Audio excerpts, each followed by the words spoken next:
নমস্কাৰ, মই জুনমণি অন্য এটা ভিডিঅ'লৈ সকলোকে স্বাগতম জনাইছোঁ। ভিডিঅ'টো আপোনালোকলৈ আগবঢ়ালোঁ। ভাল লাগিলে এটা লাইক কমেণ্ট শ্বেয়াৰ কৰিব আৰু শেষলৈকে চাব বুলি আশা থাকিল। আমি আজি অংগনবাড়ী কৰ্মী সহায়িকা সকলোৱে লগ লাগি আজি বীৰবালাৰ ৰাভা দেৱীৰ মৃত্যু তিথি। তেওঁ হয়তো আপোনালোকে কোন এতিয়ালৈকে জনা নাই। তেওঁ হ'ল এগৰাকী সমাজকৰ্মী আগশাৰীৰ মহিলা। কম বয়সতেই তেওঁ বঁটা পাবলৈ সক্ষম হৈছিলে। তেওঁক মানে ডাইনী সজাইছিলে। অন্ধবিশ্বাসত যে বলি হয় তেনেকৈ তেওঁ ডাইনী সজাইছিলে।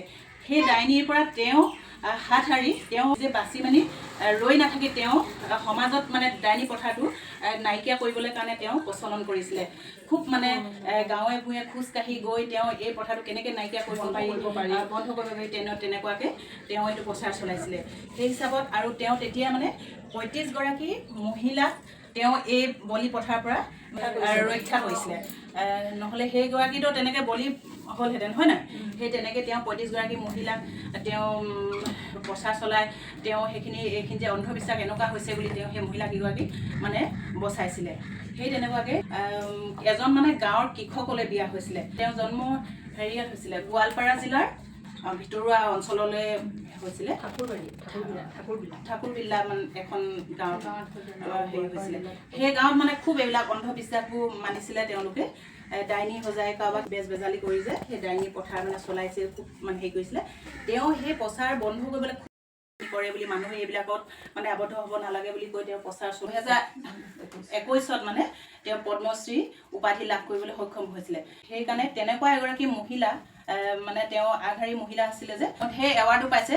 সেইকাৰণে তেওঁ মানে 70 বছৰ বয়সত তেওঁ মৃত্যু হৈছিলে। সেই আজি মৃত্যু তিথি তেওঁ এগৰাকী আমাৰ যে আগশাৰী মহিলা আছিলে, আমাৰ ইমান প্ৰচাৰ চলাই মেলি তেওঁ যে এনেকৈ ডাইনী প্ৰথাটো হ'ব নালাগে এনেকৈ বুলি কৈ পিনি এই ডাইনী প্ৰথা বন্ধ কৰিলে বহুত চলি থাকিলেহেঁতেন। তাৰমানে সেই তেওঁ তেনেকৈ কৰাৰ কাৰণে আজি ডাইনী প্ৰথাৰ কম হৈছে। আৰু এতিয়া যদি আমি সমাজ সচেতন হওঁ, হৈ পেলাই আমি ক'ৰবাত যদি শুনো কাৰোবাৰ যদি এনেকৈ ঘৰত কোনোবা ৰাইজে ডাইনী সজাইছে, সেইখিনি আমি গম পালে মানে আগবাঢ়ি যাব লাগিব আৰু সেইখিনি বন্ধ কৰিব লাগিব, হয় নে নহয়? সেইটো কথা তাৰমানে সেই তেনেকৈ আমি সমাজ সকলোৱে ওলাই যাব লাগিব আৰু ওলাই গৈ এইটো আমি প্ৰচাৰ চলাব লাগিব। সেইকাৰণে আজি আমাৰ এই সভাত আপোনালোকক মাতি আনিছোঁ। দুজন লগ পাব, ক'ব এইটো এনেকুৱা দেই বলি অন্ধবিশ্বাস মানে, গম পালেনে? সেইকাৰণে আজি আপোনালোকক মাতি আনি আমি এইগৰাকী যে বীৰবালা ৰাভা দেৱী, তেওঁ ইমান এনেকুৱা মানে এগৰাকী মহিলা আছিলে। তেওঁ সমাজৰ হকে নিস্বাৰ্থে যুঁজ দিছিলে। সেইকাৰণে তেওঁ হৈ আমি ধুনীয়াকৈ এগছ চাকি জ্বলাই মেলি আমি আপোনালোকক মাতি আনি এই সজাগতা সভাখন আমি আজি পাতিলোঁ। তেওঁ তেতিয়া ঢুকাইছিলে।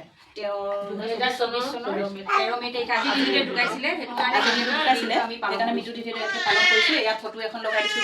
তেওঁ এনেকুৱা ভিতৰুৱা অঞ্চলৰ এনেকুৱা এগৰাকী মহিলা আছিলে। তেওঁ তথাপিও ওলাই গৈ তেওঁ বলি প্ৰথা নিজে হৈছিলে কাৰণে তেওঁ সেইখিনিৰ পৰা মানে হাত সাৰি ওলাই গৈ ৰাইজৰ সমাজত মানে খোজকাঢ়ি গৈ তেওঁ যে এনেকৈ বলি প্ৰথা এনেকৈ মানে হেৰি হৈছে, ডাইনী সজাইছে, এইটো কেতিয়াও মানে মানি ল'ব নালাগে। অন্ধবিশ্বাসত মানুহে বলি হ'ব নালাগে, সেই প্ৰচাৰ চলাইছিলে মানে। তেওঁ সেইকাৰণে কিমান 35গৰাকী মহিলাক বচালে। সেইটো কাৰণে তেওঁ বহুত ভাল মানে পুৰস্কাৰ তেনেকৈ প্ৰদান কৰিছে। সেইকাৰণে আজি আপোনালোকক মাতি আমি এই সজাগতা সভাখন পাতিলোঁ, যাতে আপোনালোকে ক'ৰবাত গম পালেও মানে এইটো যাতে আমাৰ অন্ধবিশ্বাস হয়, কাকো এনেকুৱা কৰিব নালাগে বুলি আমি সকলোৱে সমাজ সচেতন হ'ব লাগে, গম পায়নে? সেইকাৰণে আজি সজাগতা সভাখন এতিয়াও আছে ক'ব পাৰে বুলি আমি সজাগতা সভাখন আজি তেনেকৈ অনুষ্ঠিত কৰিলোঁ। আৰু অনাগত দিনত যাতে ক'তো এনেকুৱা নহয়, আৰু যদি ক'ৰবাত হয় হ'লেও গম পালে সকলোৰে সজাগ হ'ব লাগিব। নমস্কাৰ, আজি ক'লোঁ।